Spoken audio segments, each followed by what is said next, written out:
Hello there, people of the internet. I remember growing up playing video games back in the day where you could not shoot through like very thin material that normally bullets would be able to zip right through. Nowadays, video games are more in tune with the capabilities of projectiles, and if something is set up in a way to where normally bullets would be able to go through it, then bullets in those video games will be able to go through those materials. But I was actually, there's been a couple of times where I've talked to people about doing specific things with particular projectiles and what they should or should not be able to do. And something that consistently comes up in these conversations that I have with people about what-if situations what consistently comes up is shooting through trees. And in video games, sometimes you can shoot through trees and sometimes you cannot. It is very inconsistent. And the capabilities of the projectiles are very inconsistent. I've ran several tests on this YouTube channel about shooting through trees on a pretty normal basis. Not necessarily shooting through trees, but shooting through things in general. I have shot wood plenty of times. As a matter of fact, I literally have a few pieces of wood right here from the last video I filmed whenever I was shooting through wood. I've shot bowling pins, which are also made of wood, which I have sitting right here, which some rounds have gone through and some rounds have not. As a matter of fact, I hit one of those bastards with a 44 Magnum, and I was expecting that 44 Magnum to absolutely smoke right through that bowling pin, but no, the bowling pin stopped the 44 Magnum, and that is absolutely insane to me. As a matter of fact, I might run another test with that down the road, but that will be a video down the road. Today we're going to talk about shooting through trees and how possible it actually is, how viable it actually is. Now, I don't want to purposefully go shooting up any of my trees. I do have some trees that are back there behind the range, but for the most part, I bury all my rounds into the car, and the trees back there aren't exactly all that torn up. But I think that I can go ahead and warrant a discussion well enough to be able to emphasize the capabilities of particular projectiles and their capabilities of going through wood. So whenever it comes to shooting through trees, I'm going to full on say it depends on what it is that you're actually shooting. I got this right here. If you are using, say, a 1911 with 45 ACP ammunition, that's a 230 grain round nose bullet that's going to be traveling at about 850 or so feet per second from a 1911 platform. And if you have that fat, slow projectile traveling forward, there's a lot of surface area on that projectile, and it's not traveling very fast, so it's not going to have very good penetrative capabilities. And so as a result, something like this probably will not be able to penetrate that thick of a tree.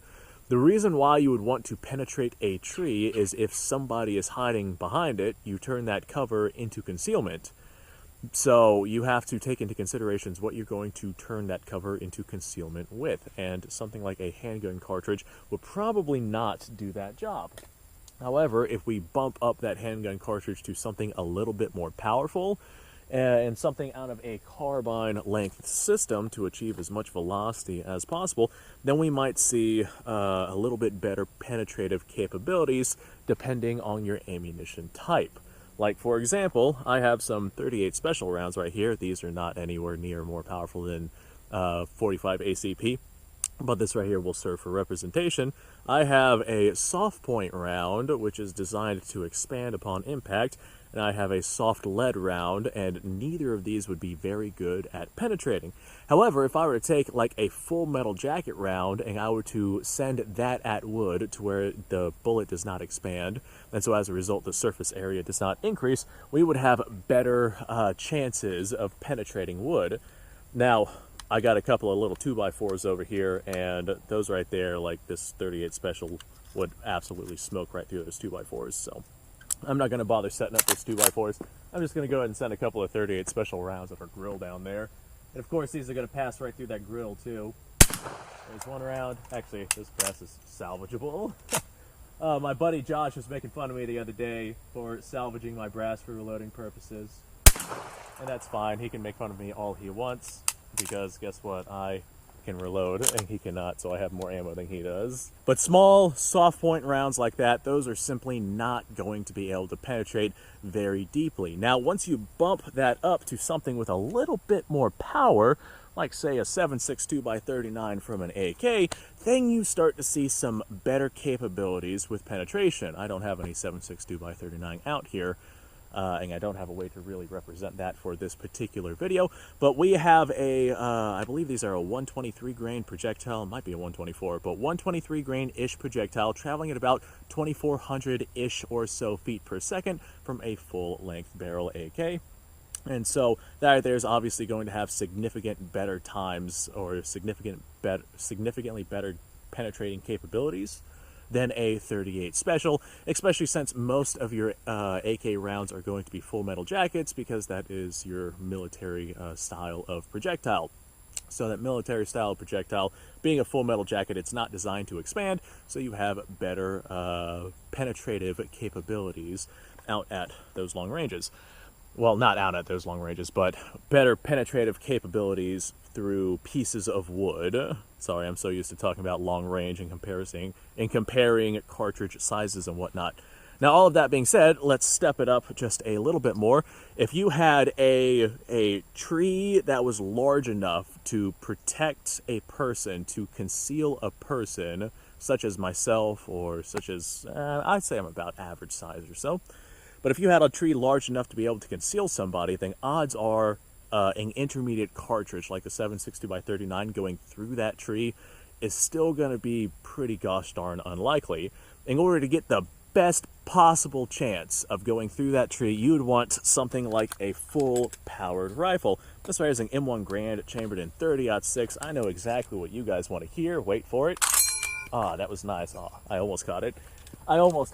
Where'd it go? It faded from existence. But you would want a full power rifle cartridge to be able to have as best of a chance as possible.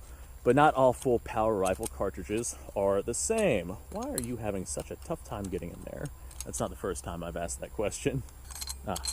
My bolt was not back far enough. But if we take a look at these right here, this is a 150 grain soft point round. This right here is loaded for M2 spec, so don't go freaking out into the comments. But this right is a 150 grain soft point round, and this right here is designed to expand upon impact, and that expansion would increase surface area, and so as a result, that increase in surface area would mean you have less penetration, because that increased surface area dumps more energy onto the target that is being impacted, as opposed to a full metal jacket, which does not increase in surface area. And so as a result, with that lack of increase in surface area, you would be able to penetrate deeper, because you don't have that increased surface area dumping more energy onto that target. So the projectile has more energy to be able to pierce through that whatever it is that you're going through. That is why it is so much easier to stab something with, like, say, a sewing needle with very, very, very minimal effort. You stab something with a sewing needle, it's nice and simple to be able to penetrate that thing, as opposed to if you were to use, let's use this for example, if you were to try stabbing through that same material with something like, say, a spray paint can.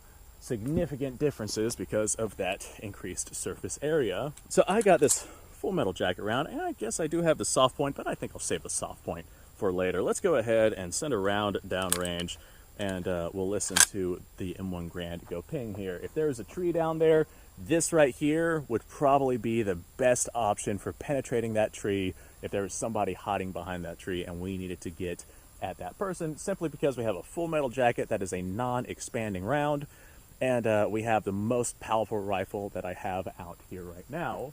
Now, there are more powerful rifles than this. You can always bump it up in power and capability, but this is what I have on here right now for representation.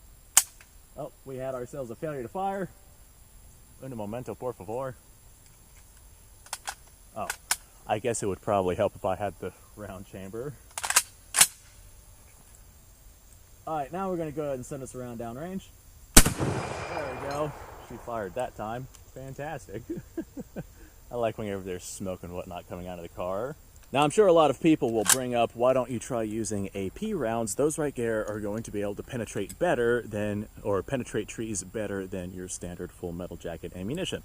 Well, that right there is not necessarily the case. As long as you have a full metal jacket round that holds itself together and doesn't expand in any way, and doesn't increase surface area, then it will penetrate approximately as well, assuming that the grain types and velocities are the same. It will penetrate approximately as well as your AP round, simply because the AP round is designed to immediately penetrate through a very, very hard barrier. What slows things down in wood is friction on the projectile from the wood itself as the projectile tries to move through the wood and come out to the other side. The wood rubs on that round and makes it stop.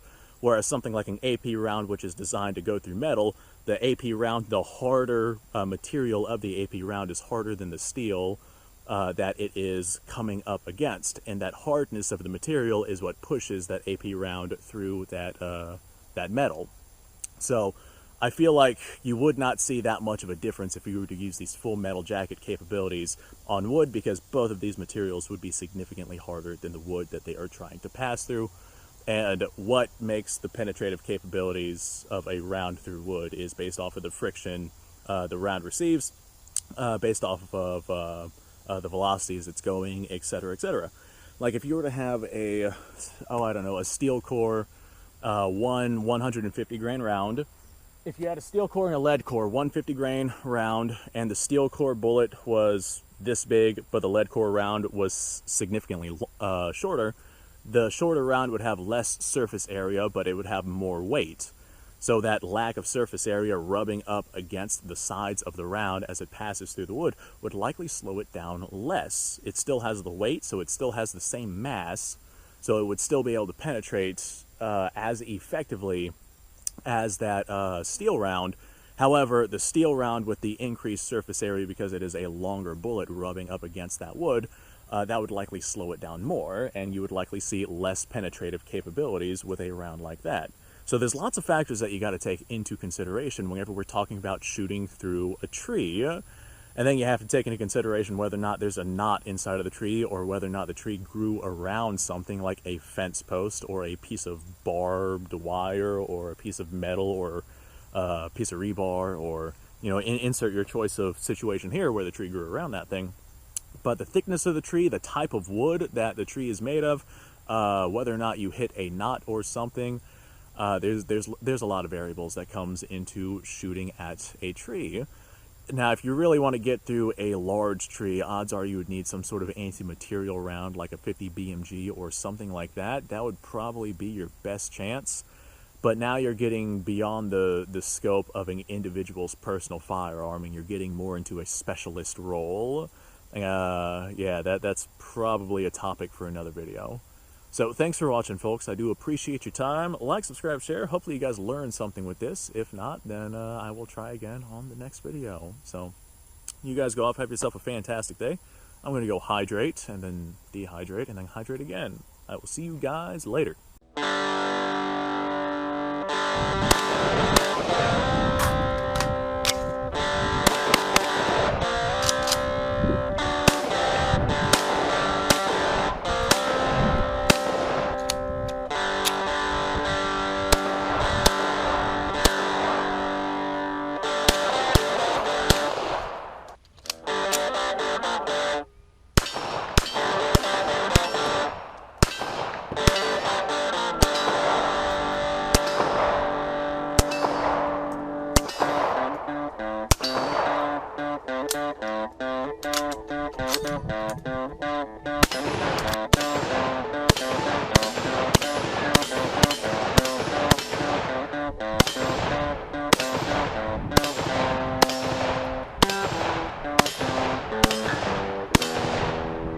Been a little while since I've done this.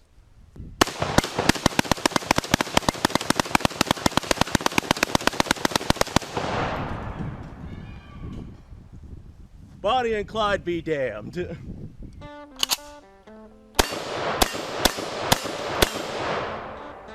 poor man's Garen. It's